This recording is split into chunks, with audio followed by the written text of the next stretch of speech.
So, hello students, welcome to daily AIA PGET practice questions organized by Aapta Ayurveda classes. Daily आपको 10 questions दिए जाएंगे जिसके लिए आपको टाइम लिमिट रहेगा 15 मिनट्स।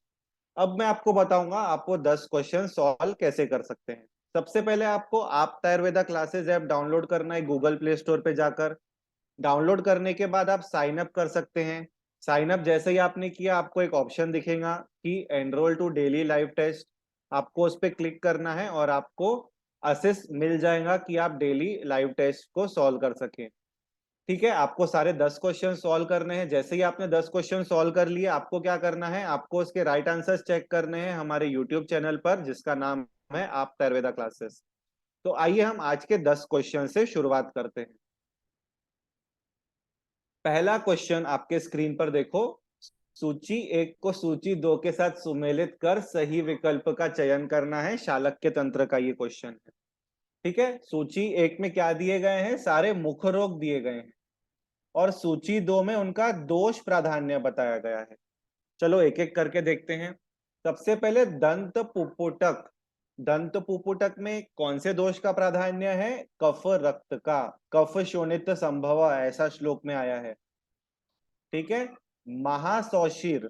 ठीक है, महासौशीर में क्या है, सभी दोषों का प्रकोप होता है तो यहां सन्निपात आ जाएगा। उपकुश, उपकुश मतलब पीआर, पित्त और रक्त। और अधिमास में सिर्फ कफ दोष का प्राधान्य है, कफकृत ऐसा आया है वहां पर। तो हमारा राइट आंसर क्या है, यहाँ पर right answer is A2, B1, C3 and D4। देखो स्टूडेंट्स, दोष प्राधान्य पे भी बहुत बार क्वेश्चंस पूछे जाते हैं तो अपने को जितने भी मैक्सिमम जो शालक्य के पॉइंट्स हैं उसके ऊपर ही दोष प्राधान्य आता है तो वो सारा अपने को अच्छे से पढ़ना है। तो यहाँ पहले जो क्वेश्चन है उसका राइट आंसर इज ऑप्शन सी।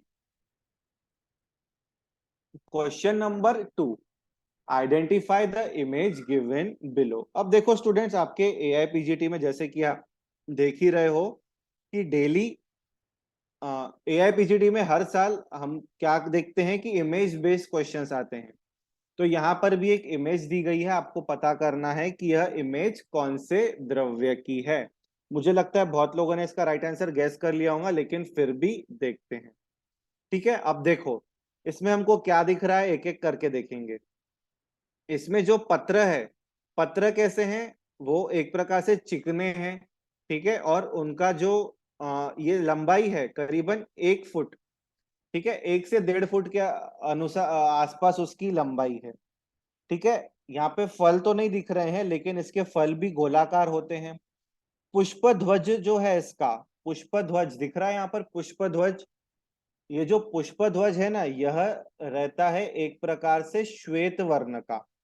ठीक है, और स्पर्श करने पर मृदु रोमशः प्रतीत होता है। ठीक है, ये ध्यान में रखना अपने को जरूरी है।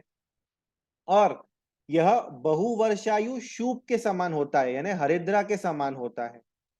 अब मुझे लगता है बहुत लोगों ने इसका राइट आंसर गैस कर लिया होगा। ऑप्शंस देख लेते हैं। ए काल्मेघ, बी शटी, सी शतपुष्पा, डी शोभांजन। इसका राइट आंसर है शटी। ठीक है, जिसका लैटिन नेम क्या है, हेडिशियम स्पिकाटियम। ठीक है, तो ये ध्यान में रखो। Family Zingiberaceae. और एक और चीज जो मुझे आपको बतानी है कि इसका जो चरक में वर्णन किया गया है वो श्वास हर और हिक्का निग्रहण गण में वर्णन आया है। तो ये पॉइंट्स अपने पास नोट करके रखिए जिन्हें नहीं पता होगा। ठीक है, ये हो गया शटी के संदर्भ में। इसका जो पर्यायी नाम है, पलाशी भी कहा जाता है इसको। हिंदी में कपूर कचरी भी कहा जाता है। कहीं कहीं पर स्पाइक्ड जिंजर लिली भी कहा जाता है। तो स्पाइक्ड जिंजर लिली ये लिख कर रखो। किसके संदर्भ में आया है, शटी के संदर्भ में। तो क्वेश्चन नंबर 2 का answer is option B, second. Question number 3, मुहुर मुहुर शोणित स्त्राव किस दुष्टवेद सिरा का लक्षण है। अब तो पहले तो मुझे ये बताइए दुष्टवेद सिरा के कितने प्रकार होते हैं। कितने होते हैं? 20 प्रकार होते हैं। ठीक है, हम बहुत बार उसको निग्लेक्ट करते हैं, नहीं पढ़ते हैं, बट कभी कभी आए हैं उसके ऊपर भी क्वेश्चन। ऑप्शन देख लो, ए धेनुका, बी विद्रुता, सी कुणिता, डी अपविद्धा। अब इसका राइट आंसर क्या है? मुहुर्मुहुः शोणितस्राव, ऑप्शन ए धेनुका। रेफरेंस दिया है सुश्रुत शारीर 8वां अध्याय, श्लोक नंबर इज 19। क्वेश्चन नंबर 4, पुष्पांजन का रासायनिक सूत्र है ए Sb2S3, बी HgO, सी ZnO, डी PbO। अब पुष्पा क्या है? पुष्पा क्या बोलते हैं? झुकेगा नहीं। ठीक है, तो जेड से, तो सिंपल है, जेड से जिंक ऑक्साइड। ठीक है, समझा सबको? थोड़ा बहुत एक प्रकार से हमको फिल्मी डायलॉग्स का भी यूज करना जरूरी है यहाँ पर, तभी हम हमारी जो स्टडी है वो इंटरेस्टिंग हो सकती है। तो यहाँ फोर्थ का answer is option C. Question number 5, this is an important question. Ayush 64 किस व्याधि में प्रयोग की जाती है? ठीक है, A malaria, B diabetes, C dementia, and last option is epilepsy. अब मुझे बताइए इसका राइट आंसर क्या है? आयुष 64 किस में देते हैं? डायबिटीज में देते हैं। ठीक है, ये नोट करके रखो, इंपॉर्टेंट है। आते हैं इसके ऊपर क्वेश्चन।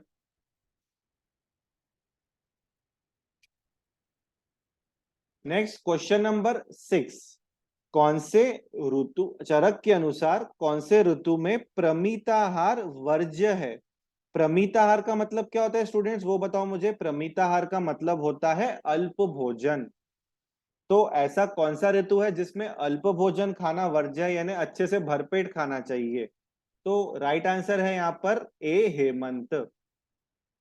ठीक है, ये नोट करके रखो अपने पास, जिन्हें नहीं पता है, इंपॉर्टेंट। रेफरेंस है चरक सूत्र स्थान 6वां अध्याय, श्लोक नंबर इज 18।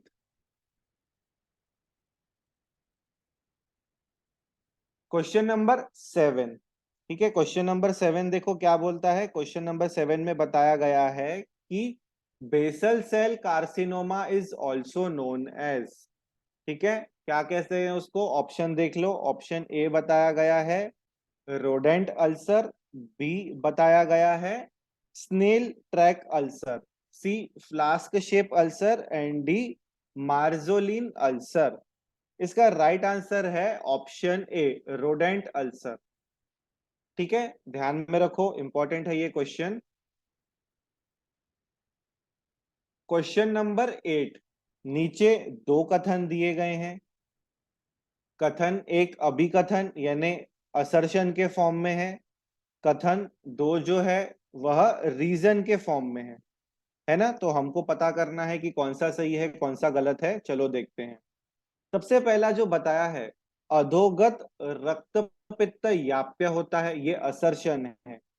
रीजन क्या दिया गया है? अधोग रक्तपित्त की चिकित्सा वमन है एवं ऐसे द्रव्य की उपलब्धता अधिक नहीं है। चलो एक एक करके देखते हैं। पहला बताओ, अधोग रक्तपित्त याप्य होता है, ये सही है कि गलत है? बिल्कुल सही है ये। ठीक है, दूसरा देखो, अधोग रक्तपित्त की चिकित्सा वमन है, ये भी सही है, पहला हाफ सही है उसका। और दूसरा क्या बताया है? ऐसे द्रव्य की उपलब्धता अधिक नहीं, ये भी बिल्कुल सही है।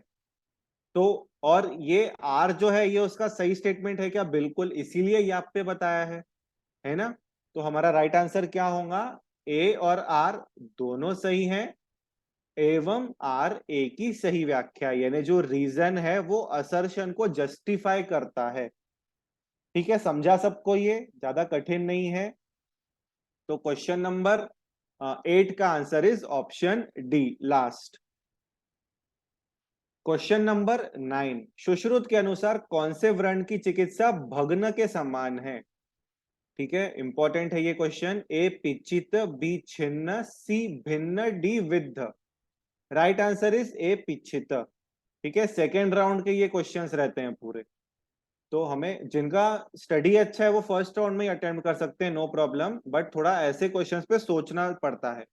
रेफरेंस दिया है सुश्रुत चिकित्सा सेकेंड अध्याय, श्लोक नंबर 76, वहां पे पूरी भग्न चिकित्सा बताई गई है, एक बार जरूर पढ़ें। और हमारा आज का लास्ट क्वेश्चन है, चरक के अनुसार रुक्ष गुण के कारण वातल प्रकृति में कौन सा लक्षण मिलता है? क्रिया शरीर का ये क्वेश्चन है। ए बहुप्रलाप, बी चपल गति, सी जागरूक एंड डी शीघ्र शोभ। तो इसका राइट आंसर क्या है? सी जागरूक। ठीक है, रुक्ष गुण के कारण जागरूक यह वातल प्रकृति में लक्षण मिलता है। रेफरेंस है चरक विमान 8वां अध्याय, श्लोक नंबर 98। चरक विमान 8वें अध्याय में पूरे शारीर जो चरक में जो शरीर क्रिया के मेन टॉपिक्स आए हैं सारे वर्णन किए गए हैं। सारता का भी वर्णन आया है वहां पर, प्रकृति का भी वर्णन आया है, एक बार जरूर जाके पढ़े वो अध्याय को। तो क्वेश्चन नंबर 10 का right answer is option C.